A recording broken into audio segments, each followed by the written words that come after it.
So, welcome everybody to the Native CDFI Network's weekly Friday call. Thanks for joining us this week and every week. We're on at 1 o'clock Eastern. And again, we've been fortunate to have some great guests, and today we're again fortunate to have Sara Barbour from the Yurok CDFI, I guess Yurok Alliance CDFI, joining us. Thanks for joining us, Sara. And before we get started, I want to see if our board chairman has any words to get us started. Hey, Jackson, thank you. You know, one thing that I want to compliment you on is the diversity of topics that you bring to the table every Friday. And it's just so inclusive that sometimes it don't necessarily apply to me necessarily, but I hear from other members that, you know, they just love the topic. So your diversity and just being able to, I guess it'd be inclusion of everybody. So I appreciate all the topics that you bring, and I look forward to hearing from everybody on the panel today. Great. Appreciate that, Pete. And so I should have introduced Pete, but if you haven't met Pete, he's the chairman of our board, and he runs and founded the Native 360 Loan Fund that operates out of Nebraska, but also operates in South Dakota and Iowa. So he's in 3 states and been involved with NCN since the very beginning. So thank you, Pete. And before we get going, kind of remind everybody why we're here.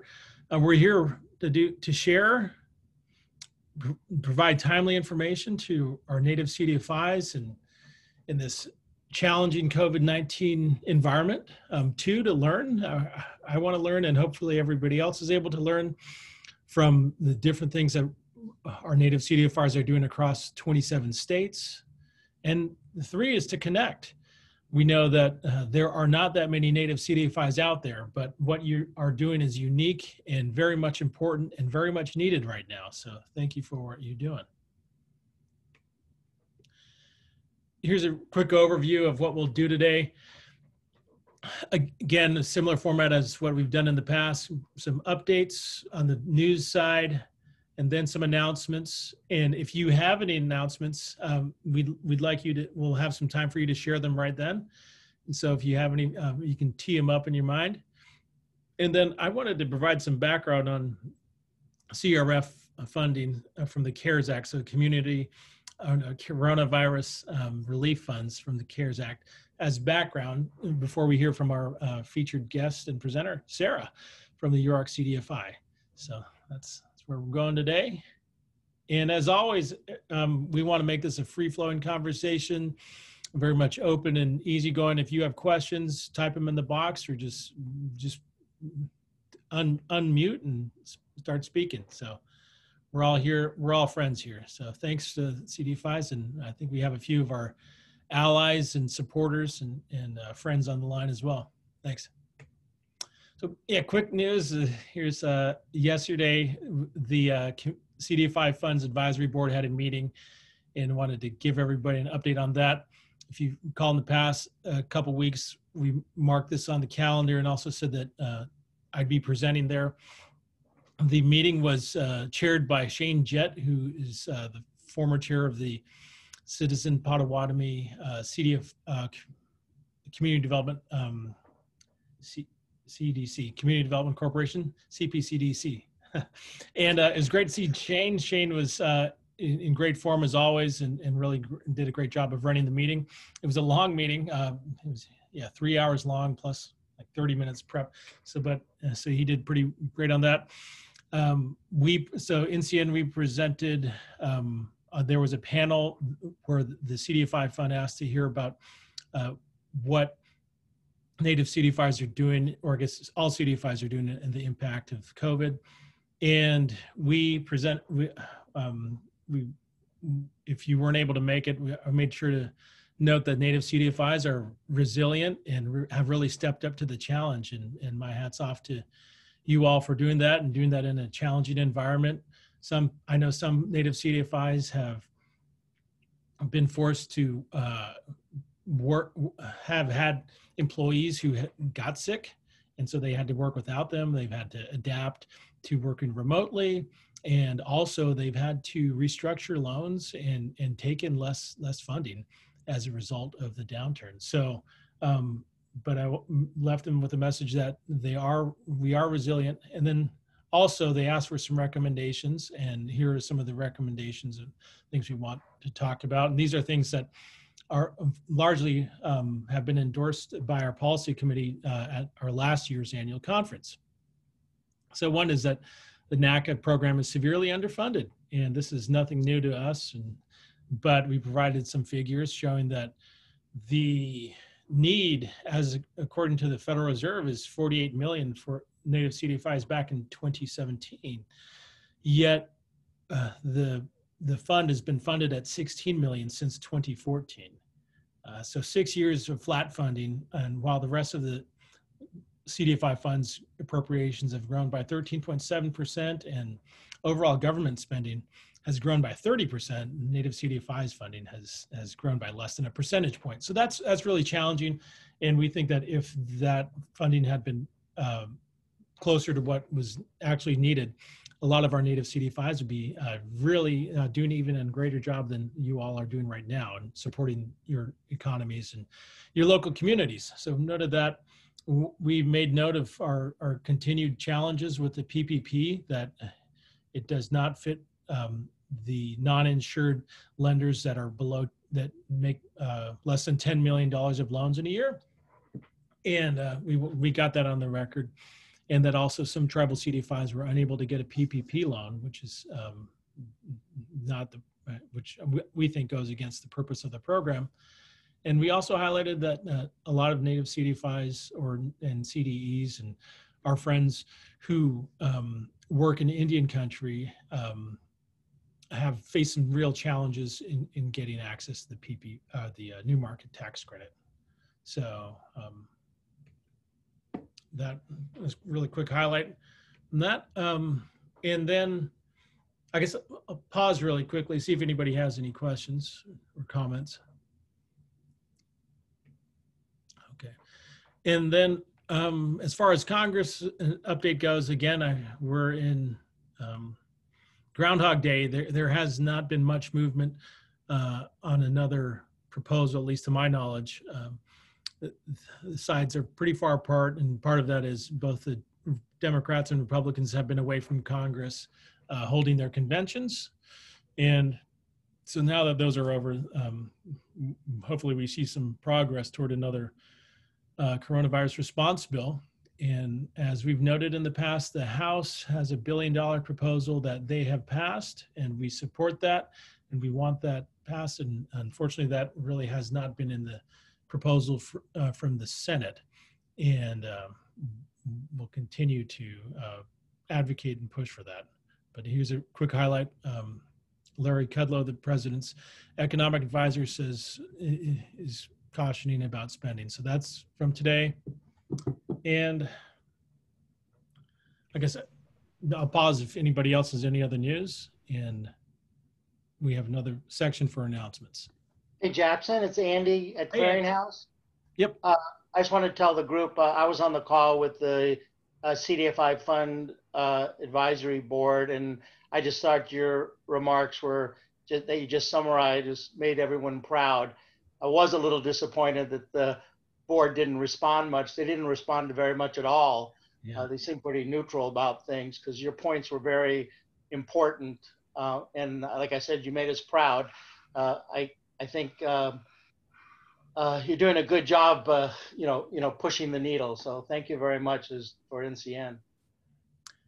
Thank you, Andy. I appreciate that. And I'll follow up with you, but thank you. I appreciate that. You're welcome. It's good to have your support. And yeah, cool.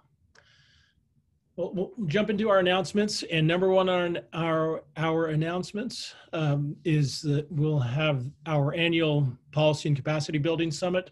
If you have not registered already, please do so. You can go to the nativecdfi.net webpage and register. If you're an active member with dues up to date, the membership or the registration fee is free.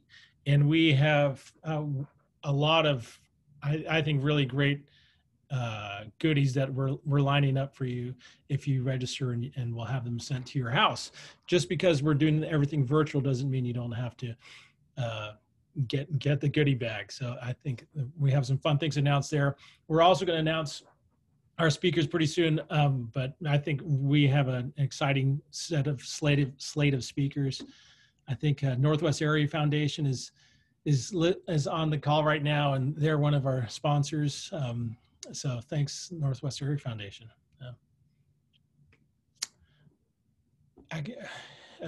One other announcement, we made this last week, but the National Congress of American Indians has a COVID response grant funding opportunity out there, and it's an open-ended until funds run out type of grant.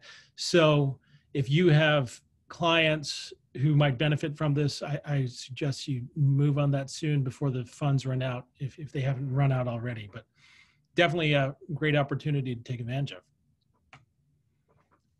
And I'm not sure if Natalie Charlie from Tala Fund's on, but they are hiring an accounting manager. We wanted to flag that. I think it's on our Facebook in case you want to learn more about it, or you can contact Natalie directly. And yeah, we want to pause and see if anybody else has any other announcements. All right. Okay, cool. Well, we will continue to move forward. So we wanted to provide really a quick overview of the Coronavirus Relief Fund as background before we speak with our next speaker. And this is a slide that I think everybody's seen already, but as a reminder, Congress passed the CARES Act. It set aside $150 billion for states and tribal governments. $8 billion of that went to tribal governments. And it was to respond to COVID-19, and it was really open-ended, but there are deadlines, and one of the big deadlines is the money has to be spent by the 30th of December of this year. So we thought that this was a potential opportunity for some Native CDFIs that have good relationships with their tribal governments, and this is a good time to launch our poll here. We'll keep it open while we go over this. But not only do tribes do it, the states have also been able to do this. And while a lot of states have already figured out how they're dispersing their money, I think some states have done better than others in coordinating with CDFIs. And really the brightest example of that is out in Pennsylvania, where unfortunately we do not have Native CDFIs. But 17 Native CDFIs participated in this program, and where they were able to grant out $25 million through the CDFIs. And I'm not sure the compensation the CDFIs received, but I'm sure they've received some. But yeah. And another example, so Navajo Nation's been pretty slow on this, but they just last week, they announced a $60 million program to provide grant funding to impacted businesses on the Navajo Nation. So that's good news for them. But so that's an example of one tribe doing that. And they did not work with their CDFI, and they're actually, the CDFI is still getting certified, but so they're doing that exclusively through their government. And actually, I want to pause really quickly and see if anyone else has any examples from their community of them working with either their tribe or their state.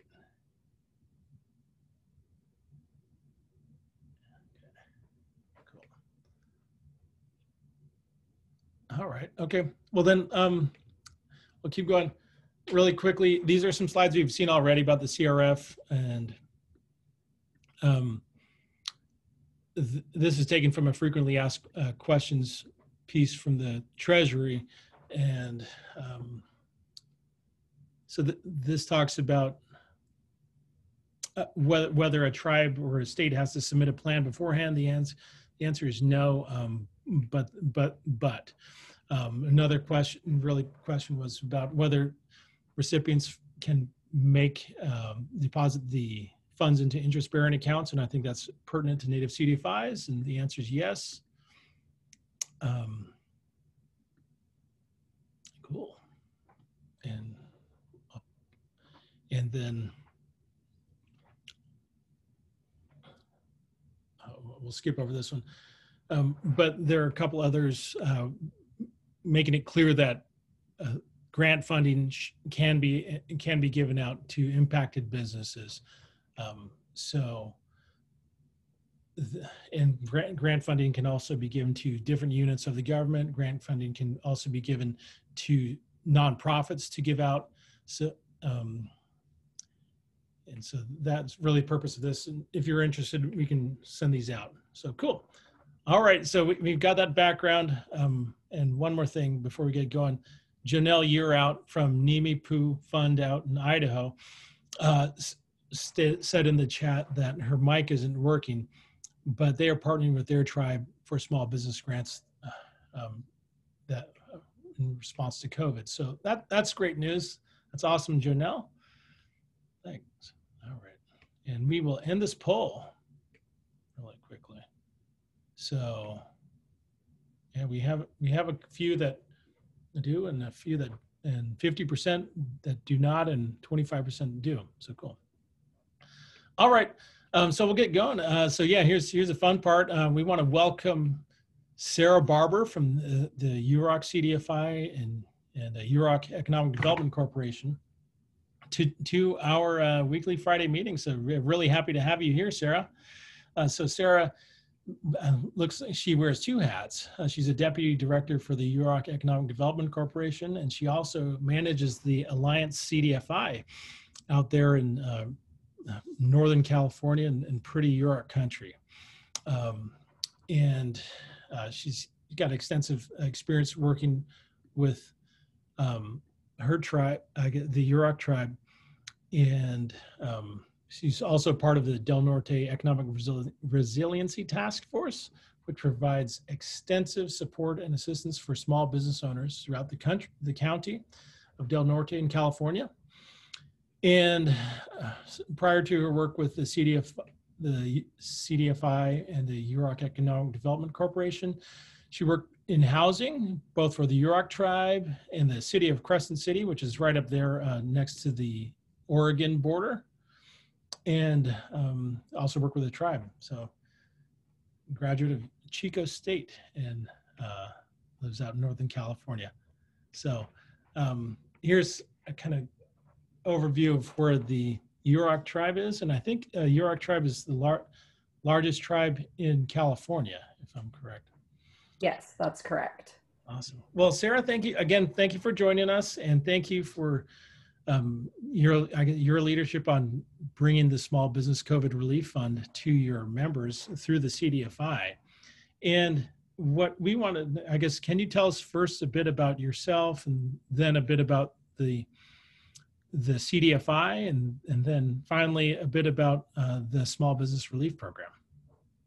Sure. Thanks for having me. I'm excited to be here and be a part of this. I grew up in Redding, went to college in Chico, met my husband. He is a Yurok tribal member. So that's how I ended up here.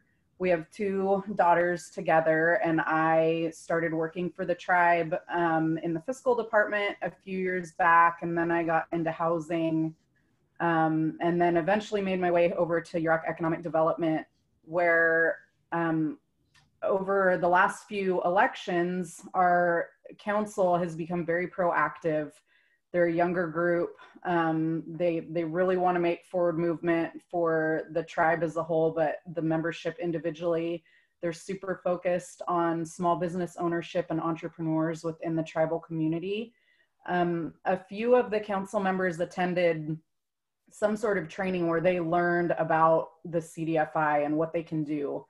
They also learned through that Yurok already had a CDFI housed under housing. The problem with it is it was kind of just stagnant. Nobody was really administering the program because some of the funding had run out. So they asked economic development to take it over, reorganize it, get it back on track.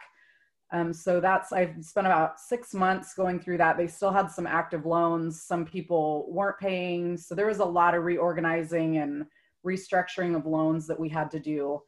And in the interim, the certification was lost. So I had to restart that process, become recertified. It took almost a year. It was like 10 and a half, 11 months from the time I submitted the certification to the time we were actually certified. So that interim, that limbo was really awkward. We couldn't go after funding because we didn't have our certification.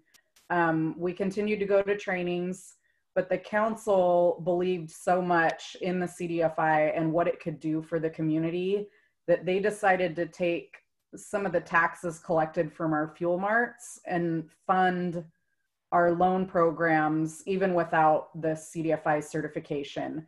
So we were able to get things going. We got, I think, 28 loans out in the first year. A lot of them were debt consolidation, some small business. And we were really gearing up to go after that funding this year. And we, hit this coronavirus stuff. So we kind of came to a screeching halt yet again. Unfortunately, because we only had that tax fund to fund our loans, the council knew that our CDFI in itself didn't have the ability to provide grants. We just didn't have the capital to do that.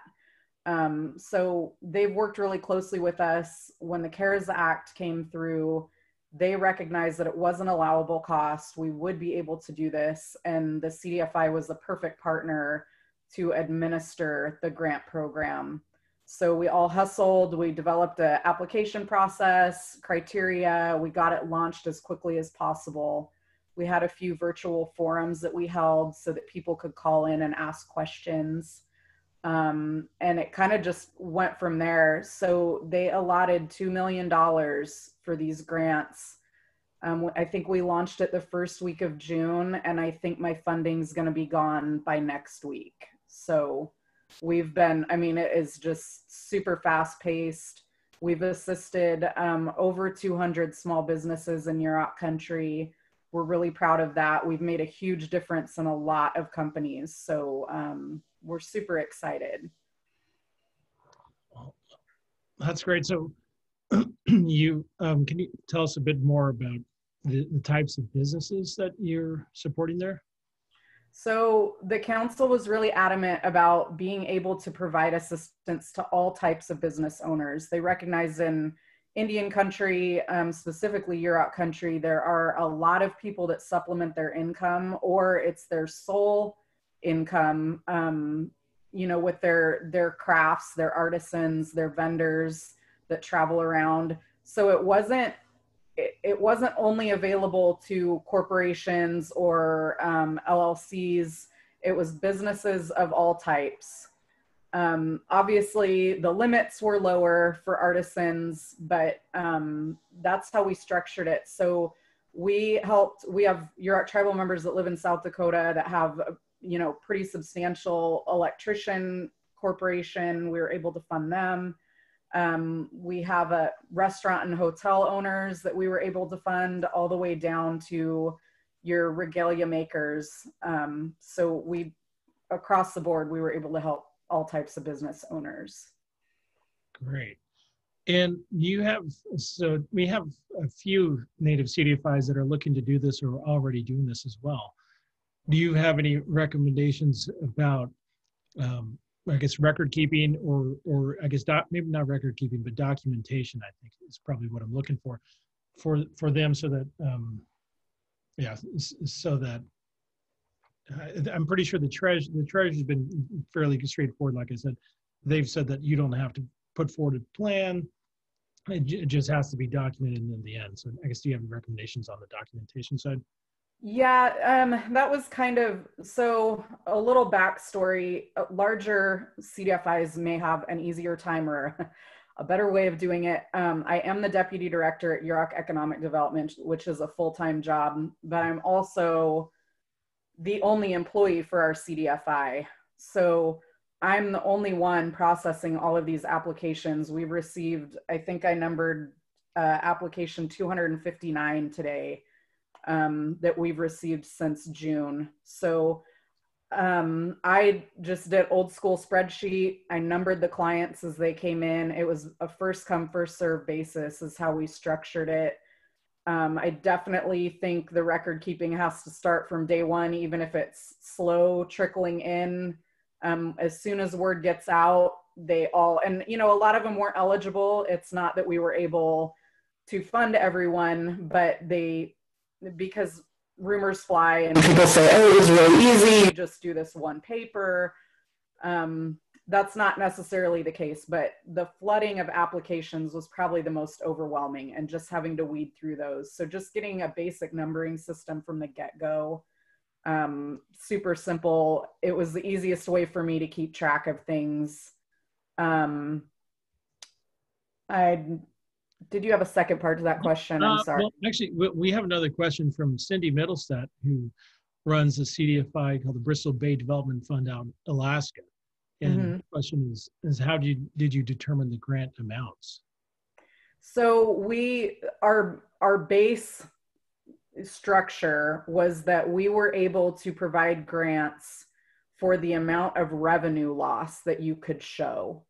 So it's not your projected earnings for the whole year. It's only, we decided to end it at July. So it was basically covering a loss of revenue from mid-March through July. Obviously, people that applied in June, it was only up until that date. So for artisans, though, it was a little trickier, but their max grant amount was $10,000. We assumed that their business was shot for the entire year because powwows, festivals, all the places that they go to make their money were canceled across the board. We knew that. Yeah. So those were a little bit easier, but the larger ones, and we did have a few applicants that asked for $400,000 for a loss in revenue. Our board recognized we would not be able to help very many people if we were awarding that full amount.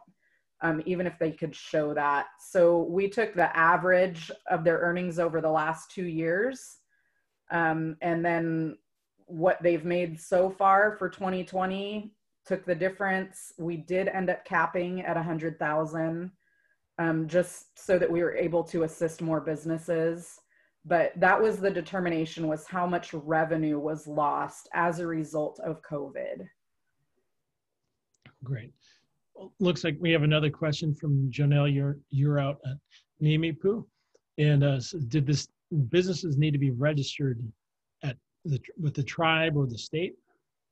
So the larger ones, anyone that was requesting over $10,000 had to submit tax documentation. So typically all of those businesses had the Schedule C. Those were a slam dunk. It was easy to verify. They were registered businesses. The smaller ones were a little bit trickier. We do have a really fantastic tarot department who has, you know, updated records of our tribal businesses, tribal vendors, tribal artisans. So if they were registered through our tarot system, they were easily identified and approved as well. We did have a handful that weren't registered through those. They were smaller grant asks.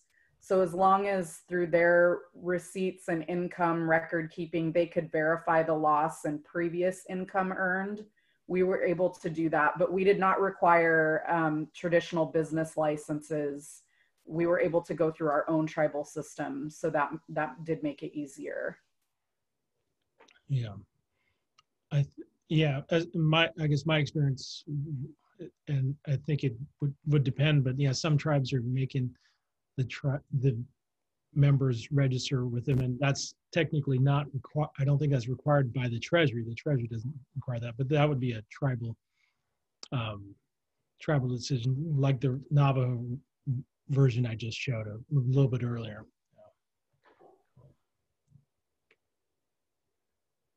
And I guess another question. So obviously this this has been a big time commitment for you and really your focus for the CDFI. And so that's commendable. But when you turn the corner from this, as a reconstituted CDFI, where do you see yourself with the CDFI going? So, I mean, we would love to go after, the regular CDFI funds and receive enough capital to help larger businesses and grow. I would really like to see down payment, home purchasing assistance, those types of programs. We are partnering with the North Coast SBDC to become kind of an outlet.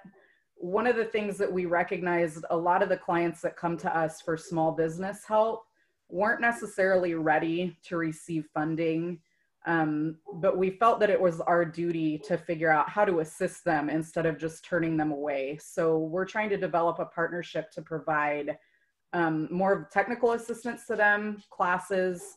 So hopefully we can get some CDFI funding to help fund those expenses, get our own program going, and we'll go from there. But our goal is to see a lot of these upcoming entrepreneurs really be able to get the capital to start their business and actually have, a shot at making it. This whole COVID thing, I think, is pushing us even further to that. I think there's so much opportunity for small businesses coming, seeing the light at the end of this COVID tunnel. So we just hope to get enough capital to be able to assist and really be able to provide that support, because even if they're able to qualify for a loan and we can, here's the money to get your business started. A lot of times, if you don't have that back end support and the ongoing checking in and helping them over different obstacles that they come across, that money is not going to do any good. So we really want to grow the outreach, and we're going to have to get more staff for sure. But those are our short-term goals to see how the CDFI can grow for Yurok country. Well, yeah, it's definitely a unique place and rural and I think underbanked, and that's one of the big things, the places where native CDFI step in and step up. Mm-hmm. Another question is around the PPP, and I think one of the great things about a tribal grant like this is you might be able to reach people that were not able to access the PPP because of records or because they're artists and startup. Was that the case? So for the artisans, no, because they didn't technically have employees. We did, I guess it wasn't technically a PPP program, but we were able to assist some businesses taking that route because they didn't necessarily show a loss of revenue. But because they had, the business structure that they have is great. So they've been showing an uptick in revenue over the years. But whether they just had to close for a month or they just had to cut back, but their revenue wasn't really lacking because their expenses were down. So things were kind of evening out. We were able to qualify some of the businesses for payroll expenses for that 4-month period as well. And we capped that at $25,000. I believe we had 2 businesses that fell under that category. There was an associate from Jared Huffman's office that reached out to me. She found out about our CDFI, and there was the native set aside for PPP loans. And she really wanted us to apply to be able to administer those loans. The problem was we had to be an SBA approved lender, which is a fairly simple process from what I understand. But one of the criteria is that you had to show successful loaning capacity in excess of $2 million within a 2-year frame. We were nowhere near that. So unfortunately, we weren't able to go down that road. But we did kind of develop our own PPP criteria that was a part of these grants. So we could help a few, but we only had a handful of businesses that had employee costs that would fall under that. So. Well, that's interesting. Yeah. So yeah, Jared Huffman is the congressman from Northern California. He's on a couple committees, but natural resources, I think, he's on there. Yeah, and the access to the PPP is something that I think is not unique to your CDFI. As I noted earlier, it's most CDFIs that were not already in the 7A program and were not insured lenders had to have made more than $10 million in loans the previous year. So I guess we at NCN made the point that was a restrictive provision and really kept a lot of our folks from making loans to people that otherwise have difficulty accessing the banks. So right, that's good. And yeah, maybe down the road we should circle back with Jared Huffman's people. But we have Native American Bank on the line, and so they stepped up and really helped a lot of Native CDFIs and other folks who needed the PPP loan because they were able to do it. And so good to have you on. I guess a follow-up question. So Janelle had about the PPP was, so I think as they set up their program, she wanted to know, did you weigh things like whether or not a business received the PPP in part of their application or the state equivalent? We did. So two of the questions on our application were, did you apply for a PPP loan? If your answer is yes, how much did you receive? And then we also asked about the EIDL loans. Mm-hmm. The EIDL loans didn't really impact because those, it's a loan. So it is what it is. But for the larger businesses, we had asked them to kind of break down what their needs were, how much their revenue loss was, what their payroll expenses were, that sort of thing. So if they were asking for $50,000 and $10,000 of that was to cover payroll, but they already received the PPP loan from another agency, we didn't want to double dip. So we wanted to make sure that that wasn't part of the revenue grant that we were awarding to them. So it did play a part. There were only 2 businesses that we had apply that actually applied for the PPP loan as well and did receive it. The rest of them that indicated that they had applied, they did not receive the PPP loan for various reasons. But we did take that into consideration before awarding the grant to those 2 businesses. Cool. Well, thanks. I want to see if anybody else has any other questions. Looks like Dave Castillo from Native Community Capital joined us. Hey, Dave. But yeah, does anybody else have any other questions for Sarah? Yeah, and Yurok CDFI. Well, while people are thinking, Sarah, since you're, I guess, reconstituting the CDFI, we'd definitely like to have you involved with Native CDFI Network.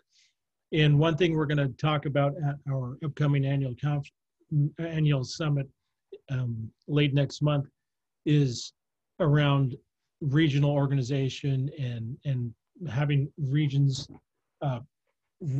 represented on our 3 different committees, which are the policy committee, our organizational development committee, and data committee. And so right now we don't have active members from California, and so it'd be great to have some representation from California. Yeah, for sure. I wrote down earlier when you had that slide about the summit about registering, so I'm going to check that out when we're done with this seminar. Cool. All right. Well, I don't have any other questions or thoughts. That's it. Pete, do you have any thoughts here? No, I just appreciate learning more about your organization and the great work you're doing. I think I saw an article on Indian Media Online about your program as well. Yeah, so you're doing a lot of great work, and I appreciate you contributing to the conversation today. Yeah, thanks for having me. I'm excited to be invited to the group, so I look forward to more conversations. Well, Yeah, we're really happy you joined us, Sarah. And I know you're busy. You're wearing two hats and getting $2 million out the door, and probably dealing with a little bit of tribal politics every now and then too. So, but that's the life of Native CDFI executive. And so, thanks to all our Native CDFI executives here. Yeah, so that concludes our formal portion of our meeting today, and just wanted to open it up, see if anybody else has any thoughts, questions, concerns, and just in general about Native CDFI's Native CDFI world that we are in here in COVID-19 world.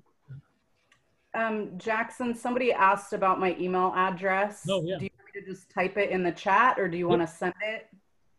Yeah, I'll type it in the chat and then I can send it to everybody too. Okay. Yeah. That's it.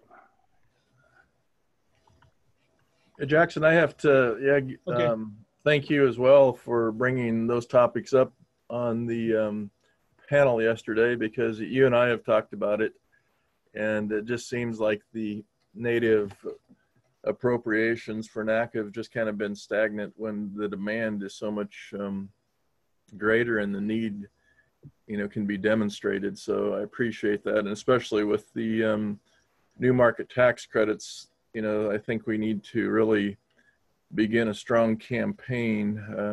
I think the methods that we've been using obviously haven't increased things. So I think we need to develop a stronger strategy and a stronger campaign moving forward. So I appreciate that you bringing that up yesterday. Thank you, Pete.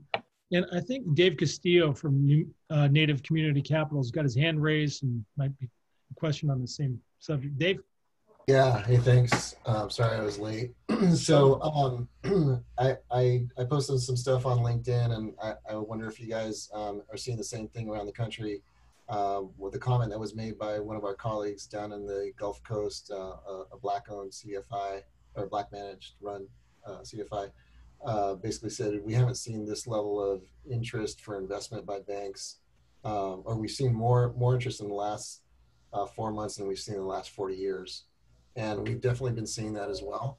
I guess one interpretation of that is that, Senator Warren may become the next Secretary of Treasury. And so I've been getting other calls on the policy front to talk about developing some policy recommendations for the transition team. Just the idea that, if and when a transition team gets put together, that the time is short to put forward something that's going to benefit Indian country and Native CDFIs in particular. So I would really be interested in having this group craft something that we could have in hand, so that when any of our delegation folks ask, anyone that we're connected to in the potential new administration asks, we have it at the ready. Because what I was told, and Jackson maybe could confirm this, as I said, 80% of the policy initiatives that a new administration puts into place are crafted within the first, between now and March. And so we got to be ready to go. We've got enough that we can, based on what was said at the CDFI Fund Advisory meeting, really build on that, something tangible that someone like, Secretary Warren or Senator Warren would be amenable to hearing and pushing forward for us. And Holland and Grijalva, and all our allies in Congress. Mm-hmm. Two thumbs way up. I think that's very timely, and it's something that we're definitely gonna talk about in September at our meeting, and we'll coordinate with our policy committee. But I think we'll set aside time a Friday of next week to talk about this specifically, and we can bring our policy priorities from last year as a discussion document, and something that I guess we talk about. But I think there's kind of some behind the scenes work that we can do too. I mean, whether it's talking with Gambrell or Patrice or Roger, or any of our allies and friends who've been in past administrations, and just you know, I'm sure I'm going to have this conversation with Roger and just say, hey, like, Roger, you were in there 12 years. Yeah. What one thing didn't you get done that you think can get done now, right? Yeah. Through organizations like NCN and all the CDFIs. And let's just put that forward. I mean, I think he's game to have that conversation. I think other folks would be as well. All right. Does anyone else have some other thoughts on that? I think it's really pertinent.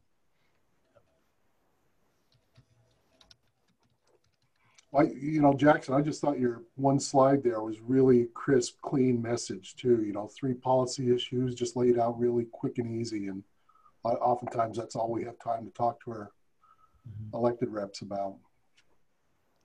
Thanks. Well done. Yeah. Thanks. Yeah. It was. One thing I didn't mention in my update on the community advisory board is there was one board member who asked if the businesses that CDFIs are funding, if we need to start branching out and being more diverse. And luckily everybody else told them that CDFIs are already really making really diverse loans in all different sets of industries. And Shane Jett, to his credit, really just gave an examples of all the different industries that they work on. So, but I think it underlines the constant need to keep telling our story, even though we think it's stories out there. We still need to keep telling it. Cool. Well, and I hope we can have this discussion as well. I mean, it's not just the policy arena, right? In terms of the regulations or the allocations or appropriations for the CDFI fund. I mean, I think, you know, if we get someone in there like Senator Warren, we can have a real discussion about, you know, CRA. We can have a discussion about, you know, the degree to foundations, for example, in terms of, you know, regulations around, you know, the 5% rule, and you know, just make some pretty bold recommendations for how these monies can flow better. And I think all this COVID stuff, you know, in terms of what it's done to the economy, and you know, what we know that's coming out of, you know, Black Lives Matter and whatnot. I mean, I think we could be pretty bold. I mean, I think like Ginsburg said, right? She said, like, the pendulum of justice swings one way, and if it goes too far, it's going to come the other way. So I think, you know, there's going to be an opportunity here to correct a lot of this madness that's kind of developed over the last 4 years. So I think, I don't think we need to pull any punches. I think we could say, no, we need this provision within the IRS code that it pertains to, you know, foundation giving, or with, you know, the CRA is modernized, but obviously there's been some fallout from that. We need to see this happen. You know, it was the same thing with the GSEs, you know, in terms of their privatization. As we go private, you know, we need to make sure that the mission is maintained. I think we can be pretty bold, I guess is my point. It's fine to have kind of good little kind of sound bites to put out there, but if we get an opportunity, I think we just go full throttle. Okay. Hey, Jackson, one thing, you know, right up what we're talking about here, kind of the same conversation that you and I have had, and I think it's a good topic that David brings up, is that, you know, where we've been, the appropriations have been stagnant, you know, for the last number of years, where you've seen you know, somewhat of a growth in the non-native sector, but really putting together a very well presented document that really keys in on the strategy or the campaign that we would launch with our state representatives, you know, all the way up to DC. But that makes a strong case, and we really have to think it through that, you know, the method that we've been using, for some reason, we're just not hitting hitting any emotions or anything to really move the needle for native CDFIs, and especially when it comes to new market tax credits. So I think, you know, the more that we can be proactive from now until, you know, the next March, like David said, I think it's going to be critical. But I really would be interested in getting input on this from any of the members, but we really need to present something, a strategy that's maybe just a little bit different, but really keys in on these areas of increases. Because when you have a 13.7% increase for the rest of the CDFIs, and, you know, really nothing for native CDFIs, and the same thing when it goes to new market tax credits, something's just not right. So appreciate it, David.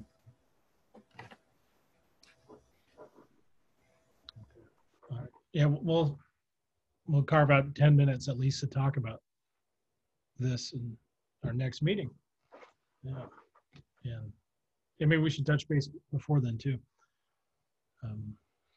Cool. Well, Sarah, we're gonna need help from Jared Huffman, so and I guess whoever's coming to the Senate in California.